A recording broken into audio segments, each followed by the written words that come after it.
This is the story of Peter Bryant. Peter Bryant is an ancestor who was lost to us for 170 years. We didn't know of his existence. We knew that our western Kentucky family, McLean County, Kentucky, Bryants and Knowles, came from other parts of Kentucky before they came to that area of Kentucky, but we weren't sure exactly where or who. The progenitor of the family, my mother, Addie Bryant Knowles' great-great-grandfather, was George Washington, or great-grandfather was George Washington Bryant. And we knew about his existence, but we knew very little more, except maybe he had come from Shelby County. And I will take credit for some good genealogic sleuthing, because I found out ultimately that his father was Peter Bryant, and Peter Bryant was a Revolutionary War soldier. We didn't know much more about Peter Bryant until we came up with something, or found something that was a tremendous blessing to us, and that is Peter Bryant's pension application. And he applied for a pension once in 1820 when he was quite a bit older and was unsuccessful. He did it again in 1833, and that one went into much more detail because the first one was unsuccessful, and we found out a great deal more about him. So this is the story of Peter Bryant. Peter Bryant was born in Richmond County, Virginia in 1760. We think he was an orphan because I was only able to find one other Peter Bryant, or one Peter Bryant listed as the child of Almorian Bryant and Margaret Bryant. And Almorian Bryant died in 1762, when Peter would have been 2 years old. So he probably grew up in pretty dire circumstances. I think he had some siblings, but he probably was farmed out or apprenticed to somebody else. Where we pick up the story is in 1777. He was there working on the farm, I believe, and he decided that he would join George Washington's army. He's 17 years old. He spent money to have a clean shirt made so that he looked presentable to go join the army to get shot at. And the story is that when he joined the army, he was sent to Valley Forge. And he spent the terrible winter there of Valley Forge. We don't know much beyond the name Valley Forge at this point, but I want you to picture the story. What's going on is that the American Revolutionary Army has lost battle after battle after battle. They won the Battle of Trenton and Princeton, but after that they continued losing. And to make matters worse, the British under General Howe had taken the American capital of Philadelphia, and they tried their best to keep them away, but they lost the battles there. They were outflanked by General Howe, and he took the American capital of Philadelphia. European powers figured that would be the end of the war, because if you take the enemy's capital, then they're gone. All the Americans did is move the capital. Everyone left, and they simply did that. The British occupied Philadelphia. So what happens is that he knows that Washington's army is a short distance outside. And General Howe decides that he is going to make a night raid and catch them unawares, do a night attack, destroy the American army, and put an end to this silly rebellion once and for all. His troops are quartered in houses of the people of Philadelphia. And his main army is in a very nice house of a Quaker family, and the mistress of the house is Lydia Darrah. And Lydia Darrah is on the side of the revolutionaries, even though they are Quakers and non-combatants and do not believe in killing. But she really doesn't want the American army destroyed either. She does not have access to the British troops. They push them into one part of the house, and so she wouldn't normally have access to hearing all of the plots. But Lydia is listening. She's an older lady, probably in her 60s by this time. And Lydia Darrah manages to closet herself literally in a closet and hear the plans of the Americans. And then she figures an excuse to go through the lines to the Americans. And the story is then taken up by the American officer who is watching for people coming through the lines, because they have to watch for spies and others going on.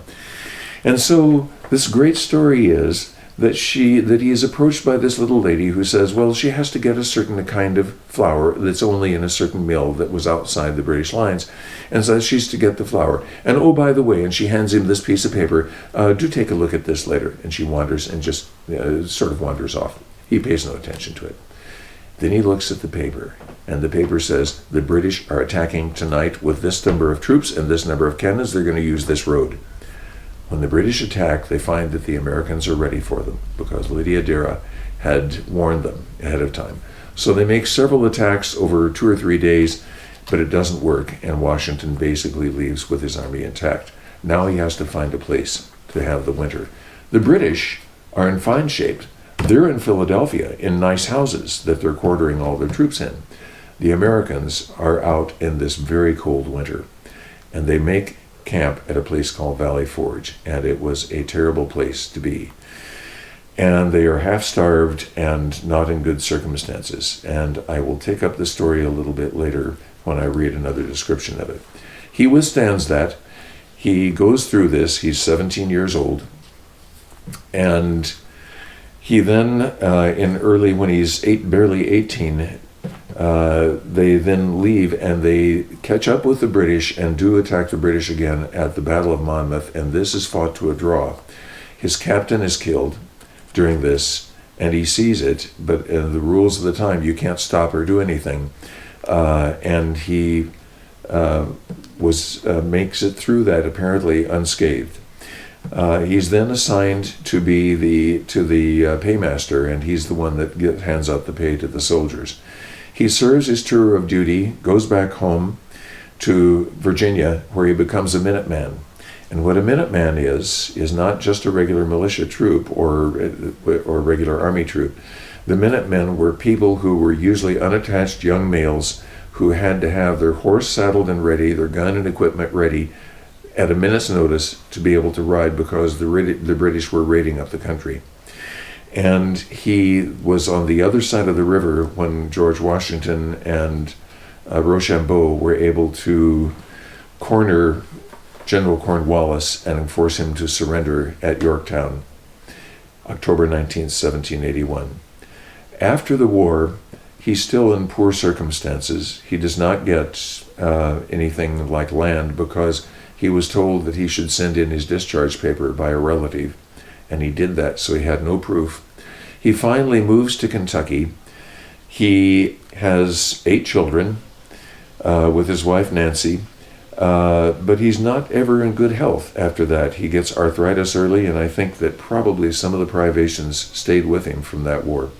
So in 1820, he applies for a pension, and he's turned down because too many things go on where you had to have, in other words, people would sort of nudge each other and say, well, I'll tell them you were there if you tell them I was there.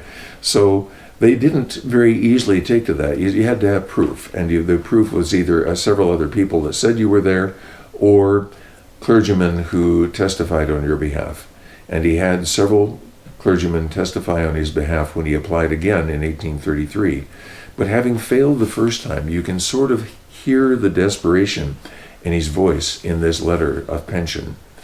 And it was because he goes into all of the detail of what happened to him, that he's now in very poor health.